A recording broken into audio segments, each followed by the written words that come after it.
السلام علیکم ورحمۃ اللہ۔ ترجمہ تفسیر القرآن الکریم، سبق نمبر 890، سورۃ الفرقان، آیت نمبر 55 تا 58، پارہ نمبر 19۔ اعوذ باللہ من الشیطان الرجیم۔ وَيَعْبُدُونَ مِن دُونِ اللَّهِ مَا لَا يَنفَعُهُمْ وَلَا يَضُرُّهُمْ وَكَانَ الْكَافِرُ عَلَى رَبِّهِ ظَهِيرًا۔ وَمَا أَرْسَلْنَاكَ إِلَّا مُبَشِّرًا وَنَذِيرًا۔ قُلْ مَا أَسْأَلُكُمْ عَلَيْهِ مِنْ أَجْرٍ إِلَّا مَنْ شَاءَ أَنْ يَتَّخِذَ قُلْ مَا أَسْأَلُكُمْ عَلَيْهِ مِنْ أَجْرٍ إِلَّا مَنْ شَاءَ أَنْ يَتَّخِذَ إِلَى رَبِّهِ سَبِيلًا۔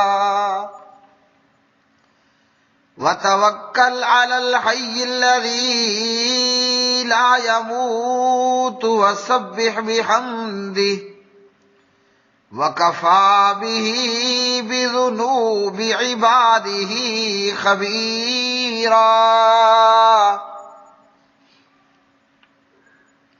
اور وہ اللہ کے سوا اس چیز کی عبادت کرتے ہیں جو نہ انہیں نفع دیتی ہے اور نہ انہیں نقصان پہنچاتی ہے، اور کافر ہمیشہ اپنے رب کے خلاف مدد کرنے والا ہے۔ اور ہم نے آپ کو نہیں بھیجا مگر خوشخبری دینے والا اور ڈرانے والا بنا کر۔ کہہ دیجئے میں تم سے اس پر کسی مزدوری کا سوال نہیں کرتا، مگر جو چاہے کہ اپنے رب کی طرف کوئی راستہ اختیار کرے، اور اس زندہ پر بھروسہ کیجئے جو نہیں مرے گا، اور اس کی حمد کے ساتھ تسبیح کیجئے، اور وہ اپنے بندوں کے گناہوں کی پوری خبر رکھنے والا کافی ہے۔ وَيَعْبُدُونَ، اور وہ عبادت کرتے ہیں، من دون اللہ، اللہ کے سوا، ما ان کی کہ لا ينفعهم، نہ وہ نفع دے سکتے ہیں ان کو، ولا يضرهم، اور نہ نقصان پہنچا سکتے ہیں انہیں، وکانا، اور ہے الکافر کافر، علی ربہ، اپنے رب کے مقابلے میں، ظہیرا، مددگار۔ وما ارسلناک، اور نہیں ہم نے بھیجا آپ کو، الا، مگر، مبشرن، خوشخبری دینے والا، ونذیرن، اور ڈرانے والا۔ قل، آپ کہہ دیجئے، ما اسألکم، نہیں میں سوال کرتا تم سے، علیہ، اس پر، یعنی دعوت دین پر، من اجر، کسی صلے کا، الا، مگر، من، جو، شاء، چاہے، ان، یہ کہ، یتخذا، وہ پکڑے، الی ربہ، اپنے رب کی طرف، سبیلا، راستہ۔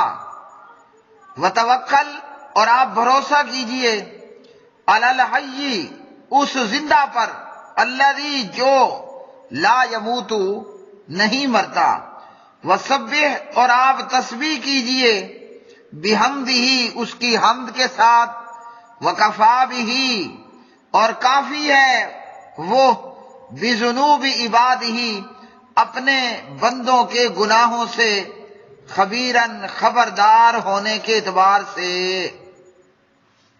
پیارے بھائیوں اور میری بہنوں، سورۃ الفرقان میں سے آج کے سبق کی یہ آیات بینات، اللہ سبحانہ و تعالیٰ نے کافروں اور مشرکوں کی بات فرمائی کہ وہ اللہ حی قیوم کو چھوڑ دیتے ہیں وہ اللہ خالق اور مالک کو اور کائنات بنانے والے، کائنات چلانے والے، بارش نازل کرنے والے، سمندروں دریاؤں کو پیدا کرنے والے اللہ، اس اللہ کو چھوڑ کر وہ بتوں اور مردوں کی پوجا کرتے ہیں اور اپنے بزرگوں کی پوجا پاٹ کرتے ہیں۔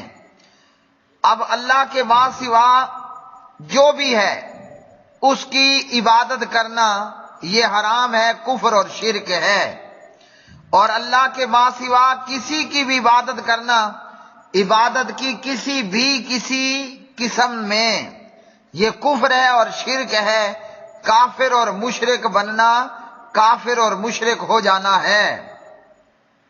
تو پروردگار نے فرمایا جن کو یہ پوجتے ہیں، اللہ کو چھوڑ کر جن کو یہ پوجتے ہیں، یا یہ کہ جنہیں اللہ کی عبادت کے اندر شامل اور شریک بنا رکھا ہے، یا کہ انہیں اللہ کے ہاں انہوں نے اپنے لیے سفارشی بنا رکھا ہے، وہ چاہے بت ہو، غیر اللہ کے ماں سوا کوئی بت ہو، کوئی مردہ ہو، کوئی بزرگ ہو، کوئی درخت ہو، کوئی پتھر ہو، کوئی مجسمہ ہو، سورج ہو، چاند ہو، ستارے ہوں، وہ فرشتے ہوں، یا کوئی بھی اللہ کے ماں سوا اللہ کا غیر، جن کو یہ پوجتے ہیں ان کے یہ معبود جھوٹے ہیں، اور یہ جھوٹے معبود نہ تو انہیں نفع دے سکتے ہیں اور نہ انہیں نقصان دے سکتے ہیں،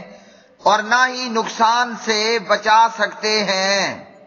تو پتہ چلا کہ اللہ ہی نفع دینے والا اور اللہ ہی نقصان پہنچانے والا اور اللہ ہی نقصان سے بچانے والا ہے۔ کائنات بنانے والا اللہ نے بارش پیدا کی ہمارے فائدے کے لیے، ہاں جی، اللہ سبحانہ و تعالی یالہ باری کر دیتا ہے، اللہ سبحانہ و تعالی تیز اور گرم ہوائیں چلا کر نقصان پہنچا دیتا ہے۔ تو عبادت بھی اللہ ہی کا حق ہے۔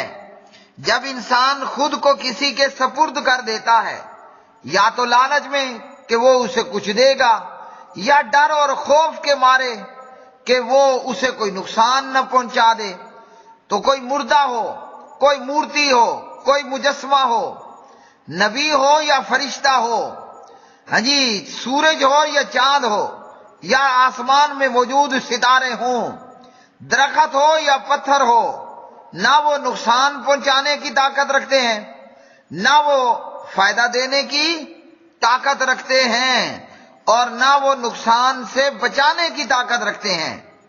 یہ سب اللہ وحدہ لا شریک ہی کے ہاتھ میں اور اسی کی قدرت اور طاقت میں ہے۔ تو یہ اللہ کو چھوڑ کر جن کو پوجتے ہیں وہ نفع بھی نہیں پہنچا سکتے اور نقصان بھی نہیں دے سکتے اور نقصان کو دور بھی نہیں کر سکتے۔ کافر کیا کرتا ہے کہ ہمیشہ اپنے رب کے خلاف شیطان کا مدد کرنے والا بن جاتا ہے، شیطان کو پوج کر لوگوں کو لا الہ الا اللہ سے دور رکھ کر اور لا الہ الا اللہ کی دعوت کے سامنے دیوار اور آڑ بن کر، دراصل یہ کافر اور مشرک اللہ کے مقابلے میں شیطان کی مدد کرتے ہیں۔ اب کسی میں یہ طاقت ہے کہ وہ اللہ کے مقابلے پر آ سکے، تو نتیجتاً یہ اپنا کباڑا اور اپنا نقصان ہی کرتے ہیں۔ اور اللہ سبحانہ و تعالیٰ نے اہل ایمان کو یہ حکم دیا اور اہل ایمان کی یہ صفت بتائی، ایمان والے اللہ کے راستے میں لڑائی لڑتے ہیں، اور کافر لوگ وہ شیطان اور طاغوت کے راستے میں لڑائی لڑتے ہیں۔ تو اللہ نے اہل ایمان کو حکم دیا فقاتلوا اولیاء الشیطان، شیطان کے چیلوں سے لڑائی لڑو، ہاں جی، ان کید الشیطان کان ضعیفا، کیونکہ شیطان کا مکر و فریب اور اس کی چالیں ہمیشہ سے کمزور رہی ہیں۔ تو جو اللہ کے مقابلے میں آئے اور اللہ کے مقابلے میں شیطان کا مددگار بن جائے تو وہ کیا کر رہا ہے؟ وہ اپنا نقصان کر رہا ہے، خود کو غرق کرنے اور ہلاک کرنے کی طرف کوشش میں لگا ہے۔ اب کافروں کی ان چالوں اور کافروں کے ان کفر اور شرک کو بیان کرنے کے بعد اللہ رب الرحمن نے اپنے حبیب اور اپنے محبوب سے کہا، آپ کو ہم نے خوشخبری دینے والا اور ڈرانے والا بنا کر بھیجا ہے۔ آپ کا کام ہے ان کو ان کے کفر پر جہنم سے ڈرائیں، آپ کا کام ہے کہ ان کو ایمان لانے پر جنتوں کی بشارتیں عطا فرما دیں۔ اب اگر یہ کفر اور شرک سے باز نہیں آتے تو آپ پر کوئی ذمہ داری نہیں ہے، آپ پھر چنتا نہ کریں، آپ پھر پریشان نہ ہوں۔ آپ نے اپنا کام پورا کر دیا جو کہ آپ کے ذمے ہے۔ اور کافروں کو بھی بتایا جا رہا ہے کہ پیغمبر کا کام تو تمہیں ایمان لے آنے کی صورت میں جنت کی خوشخبری دے دینا ہے، اور کفر اور شرک پر رہنے پر تمہیں جہنم کے عذاب سے ڈرانا ہے۔ اور فرمایا کہ پیغمبر ان سے یہ بھی کہہ دو، میں تم سے دعوت دین پر کوئی مزدوری نہیں مانگتا کہ تمہیں میری بات ماننے سے یہ بات روک لیتی کہ یہ پیغمبر تو ہم سے کوئی مزدوری مانگتا ہے۔ جیسا کہ ایک اور مقام پر فرمایا، ان اجریہ الا علی اللہ، میری مزدوری تو اللہ پر ہے، یعنی دعوت دین اور تبلیغ دین کے کام پر بھی اللہ نے مزدوری دینی ہے، اور یہ مزدوری لوگ نہیں دیں گے، نہ پیغمبر یا پیغمبروں کے وارث ان کی کوئی تنخواہ لوگوں کے ذمے پڑتی ہے کہ آپ ان کو مزدوری اور تنخواہ دو۔ ان کی مزدوری اور ان کا اجر وہ تو اللہ وحدہ لا شریک ہی کے ذمے ہے۔ اگر ایک بھی بندہ دعوت دین دینے پر اسلام کو قبول کر لے، ایمان لے آئے، تو پھر سرخ اونٹوں سے اور 100 سرخ اونٹوں سے بھی اس کے لیے یہ کام بہتر ہے۔ تو تم سے کوئی مزدوری نہیں مانگ رہا کہ تمہیں یہ محسوس ہو کہ یہ دعوت دین پر ہم سے کوئی مزدوری مانگتا ہے۔ ہاں، اپنے آپ میں تم اپنے رب کی طرف کوئی راستہ اختیار کرو کہ اللہ کی راہ میں خرچ کرو، ہاں جی، اور اللہ کی راہ میں اپنا مال دو، تو وہ تمہاری اپنی مرضی پر مبنی ہے۔ میں تم سے کوئی مزدوری نہیں مانگتا، خود سے اچھے اور خیر کے کاموں پر جو خرچ کرنا چاہو وہ اپنی دل کی خوشی کے ساتھ کر کے اللہ کا قرب زیادہ سے زیادہ حاصل کر سکتے ہو۔ پیغمبر کو اور اہل ایمان کو کہا گیا، آپ اللہ پر بھروسہ کیجئے۔